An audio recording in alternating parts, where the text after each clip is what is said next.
नमस्कार दोस्तों, आप लोग को स्वागत है हमारे YouTube चैनल जीत तन लेक्चर्स में।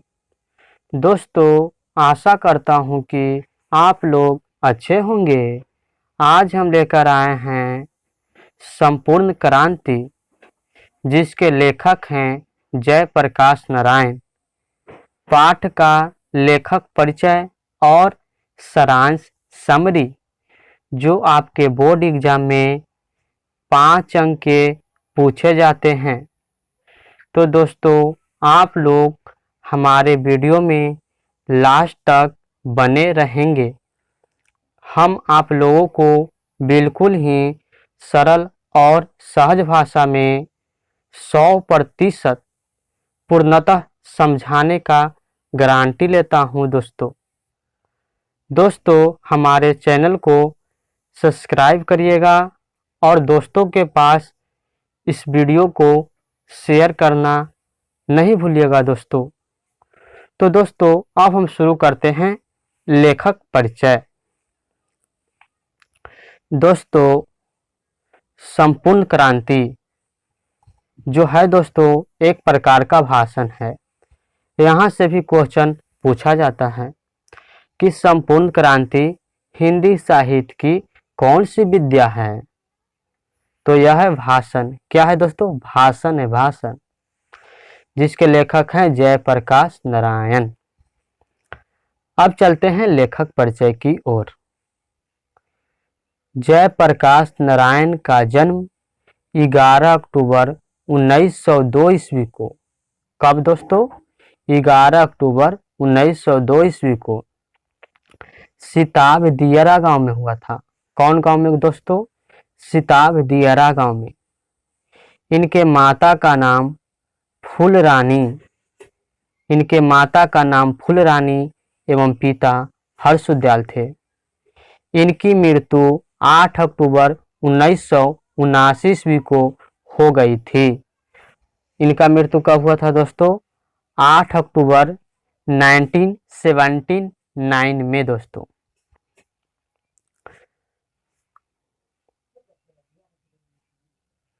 दोस्तों, इनका बचपन का नाम था, या पुकारा नाम कह सकते हैं, बाउल था। क्या था? बाउल था। यहाँ से ऑब्जेक्टिव में क्वेश्चन पूछा जाता है कि जयप्रकाश नारायण के बचपन का नाम क्या था? तो बाउल था दोस्तों। बड़े होने पर जेपी, बड़े हुए तो इनको जेपी कहा गया और जन प्रतिष्ठा के लिए लोकनायक के रूप में प्रसिद्ध हुए। लोकनायक के रूप में प्रसिद्ध हुए। इनके पत्नी का नाम प्रभावती देवी था। क्या था दोस्तों? प्रभावती देवी, जो प्रसिद्ध गांधीवादी बर्ज किशोर प्रसाद की पुत्री थी। किनका पुत्री थी? बर्ज किशोर प्रसाद के पुत्री थी। जयप्रकाश नारायण जो हैं 1974 में, कब दोस्तों? 1974 में छात्र आंदोलन का नेतृत्व किए। इनके ही मार्गदर्शन में जनता पार्टी का गठन हुआ। मार्गदर्शन का अर्थ हुआ दोस्तों, इनके ही दिशा निर्देश में, इनके ही कहे अनुसार, सुझाव के अनुसार जनता पार्टी अर्थात दोस्तों राष्ट्रीय जनता दल यूनाइटेड, जिस पार्टी का आज हमारे बिहार में सरकार है दोस्तों, उस पार्टी का गठन हुआ। किनके नेतृत्व में? जयप्रकाश नारायण के नेतृत्व में दोस्तों। 1965 में समाज सेवा के लिए मैग्सेसे सम्मान। जयप्रकाश नारायण को 1965 में समाज सेवा के लिए मैग्सेसे सम्मान से सम्मानित किया गया और 1998 में भारत रत्न से भी सम्मानित किया गया। यहाँ से क्वेश्चन पूछ सकता है दोस्तों कि जयप्रकाश नारायण को भारत रत्न कब मिला? तो 1998 में, 1998 में दोस्तों। चाहे ऐसे भी क्वेश्चन पूछ सकता है दोस्तों कि जयप्रकाश नारायण को 1998 में कौन सा पुरस्कार से सम्मानित किया गया था? तो भारत रत्न दोस्तों, ध्यान दीजिएगा। अब चलते हैं पाठ के सारांश की ओर, जो कुछ इस प्रकार है। सारांश है दोस्तों कि प्रस्तुत पाठ उनके अभिभाषण का संपादित अंश है। यह जो पाठ है, कौन पाठ? संपूर्ण क्रांति, जो मैंने पहले बता चुका हूँ कि भाषण है, तो वही कह रहा है कि अभिभाषण का संपादित अंश है। अंश मतलब होता है टुकड़ा, हिस्सा। यानी कि यह जो पाठ है संपूर्ण क्रांति, जो जयप्रकाश नारायण द्वारा पटना के गांधी मैदान में भाषण दिया गया था, उसका एक टुकड़ा है। ऐसा नहीं कि उसका मतलब पूरा विस्तारित रूप है, एक टुकड़ा है, छोटा सा अंश है, संपादित अंश है, उसका निचोड़ है। इसमें युवाओं तथा छात्रों में राजनीति के उच्चतम आदर्शों और मूल्यों को स्थापित करने की क्षमता है। इसमें जो है, इस चैप्टर में जो है, युवाओं और छात्रों, समझ ही रहे होंगे कि उच्चतम आदर्शों और मूल्यों को स्थापित करने की क्षमता है, कि उच्चतम आदर्श और मूल्यों को स्थापित करने की क्षमता है। इसे आदर्श राजनीतिक की घोषणा पत्र भी कहा जाता है। क्या कहा जाता है? घोषणा पत्र भी कहा जाता है। उन्होंने युवाओं को सचेत किया है कि सुविधाभोगी जीवन और व्यक्तिगत उपलब्धियों के भोग में राष्ट्रीय चेतना की उपेक्षा आत्मघाती होती है। जो जयप्रकाश नारायण है, उन्होंने युवाओं को क्या किए हैं? सचेत किए हैं। व्यक्तिगत उपलब्धियों के लोभ में और राष्ट्रीय चेतना की उपेक्षा आत्मघाती होती है। उनका मानना था कि तमाम भारतीय शिक्षण संस्थान अंग्रेज सरकार के विज्ञापनों से चलते हैं। जो जयप्रकाश नारायण थे, उनका मानना था, उनका ऐसा विचार था कि जो तमाम भारतीय शिक्षण संस्थान हैं, शैक्षणिक संस्थान है, वे अंग्रेज सरकार के विज्ञापनों यानी अंग्रेज सरकार के अनुसार चलते हैं। वहाँ एक राष्ट्रीय चरित्र की शिक्षा असंभव है। यानी जो अंग्रेज द्वारा चलता है शिक्षण संस्थान, वहाँ अपने राष्ट्र के बारे में, अपने राष्ट्र के चरित्र की शिक्षा देना असंभव है, संभव है ही नहीं। इसीलिए वे देश के युवाओं से अपील करते हैं। इसीलिए जयप्रकाश नारायण जो हैं, अपने देश के युवाओं यानी भारत के युवाओं से अपील करते हैं कि वे गरीबी, भूख, अशिक्षा, भ्रष्टाचार आदि समस्याओं को दूर करने के प्रति जागरूक हों। जयप्रकाश नारायण जो हैं, भारत के युवाओं को, भारत के लोग को बताते हैं, जागरूक करते हैं, प्रोत्साहित करते हैं, मोटिवेट करते हैं कि गरीब, भूख, अशिक्षा, भ्रष्टाचार आदि समस्याओं को दूर करने के प्रति जागरूक हो।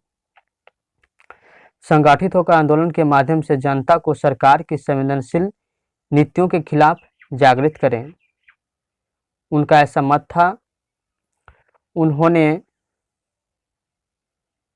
आत्मनिर्भर बनने के लिए प्रेरित करते हैं। जयप्रकाश नारायण जो हैं, भारतवासी को आत्मनिर्भर, अपने आप पर डिपेंड बनने के लिए प्रेरित करते हैं, प्रोत्साहित करते हैं, मोटिवेट करते हैं। ये चुनाव में भारी भरकम खर्च का विरोध करते हैं। आजकल जो है दोस्तों, चुनाव के प्रचार प्रसार में यहाँ तक दोस्तों कि पैसे पर जो है वोट को खरीद लिया जाता है। तो जो जयप्रकाश नारायण हैं, संपूर्ण क्रांति के लेखक, वे जो हैं चुनाव में भारी भरकम जो खर्च किया जाता है उसका विरोध करते हैं और मानते हैं कि यह खर्च भ्रष्टाचार और कालाबाजारी को पनपने का अवसर देते हैं। उनका ऐसा मानना है, और बात भी सही है दोस्तों, कि जो पैसा खर्च किया जाता है वे भ्रष्टाचार और कालाबाजारी को पनपने का अवसर देता है, उसको मौका देता है। इसीलिए वे सत्ता परिवर्तन के लिए बनाई गई संघर्ष समितियों को सतत सक्रिय रहने की नसीहत देते हैं।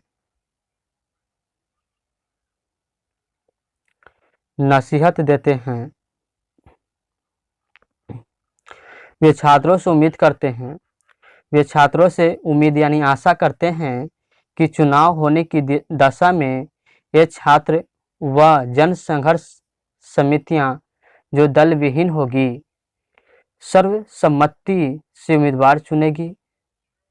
जयप्रकाश नारायण जो हैं वे छात्रों से उम्मीद करते हैं, भरोसा करते हैं कि चुनाव होने की दशा में ये छात्र व जन संघर्ष समितियां जो बनाई गई थी उनके द्वारा और छात्रों के द्वारा जो दल विहीन होगी, वे किसी दल के नहीं होगा, मतलब उसको दल से कोई मतलब नहीं होगा, और सब दल की आलोचना करेगा। जो दल जो है मतलब कि गलत करेगा उसके विरुद्ध आवाज उठावेगा, उसकी आलोचना करेगा।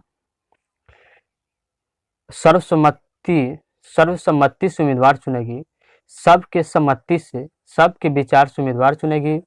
चुनाव जीतने पर भी उक्त उम्मीदवार के भावी कार्यक्रमों का भी संघर्ष समितियां निरीक्षण करेंगी, जैसे कि मैं बता चुका हूं दोस्तों।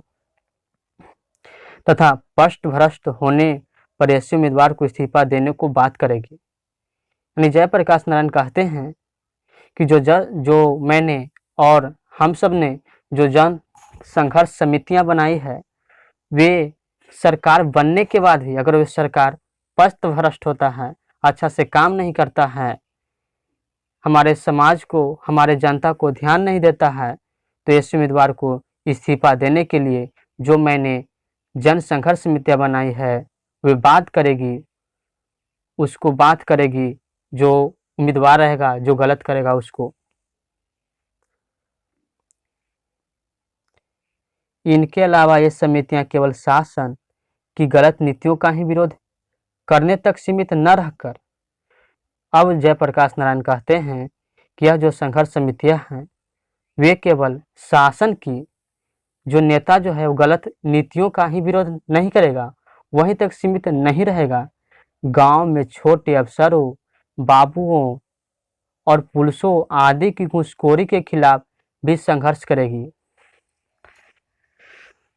जयप्रकाश नारायण कहते हैं दोस्तों कि जो मैंने संघर्ष समितियां बनाई है वे सिर्फ यहीं तक सीमित नहीं है, यहीं तक सीमित नहीं रहेगी कि सिर्फ सरकार को मतलब कि इस्तीफा देने के लिए बात करेगी, उस पर निगरानी रखेगी।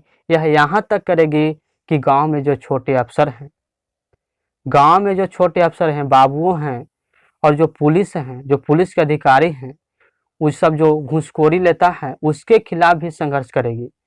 उनका मत यही था कि उसके खिलाफ भी यह संघर्ष समितियां संघर्ष करेगी, आलोचना उस सब की भी आलोचना करेगी। बड़े किसानों द्वारा छोटे किसानों के उत्पीड़न को भी रोकेगी। आजकल जो है, चाहे जो पहले जो था, बड़े किसान जो होते थे वे छोटे किसान को उत्पीड़ित करते थे, उसको सताते थे, वहाँ भी ये जन संघर्ष समितियां जो हैं उसको भी रोकेगी और वहाँ भी छोटे किसानों को मदद करेगी। इस तरह प्रस्तुत पाठ भारतीय राजनीति का एक आवश्यक एवं मनोनीत चेहरा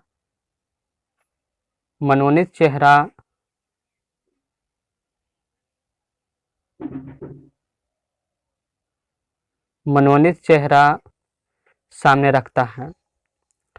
इस तरह प्रस्तुत पाठ यानी संपूर्ण क्रांति भारतीय राजनीति का एक आवश्यक एवं मनोनीत मानवोचित चेहरा सामने रखता है। इस तरह दोस्तों जो यह संपूर्ण क्रांति पाठ है वे भारतीय राजनीति का एक आवश्यक और मनोनीत चेहरा सामने रखता है। तो दोस्तों यही था संपूर्ण क्रांति के लेखक परिचय और पाठ का सारांश। तो दोस्तों आशा करता हूं कि आप लोगों को समझ में आया होगा। तो आप लोग दोस्तों इसी प्रकार सरल और सहज भाषा में समझने के लिए, हमें प्रोत्साहित करने के लिए हमारे चैनल को सब्सक्राइब करें, वीडियो को लाइक करें और दोस्तों के पास शेयर करना न भूलें। जय हिंद, जय भारत।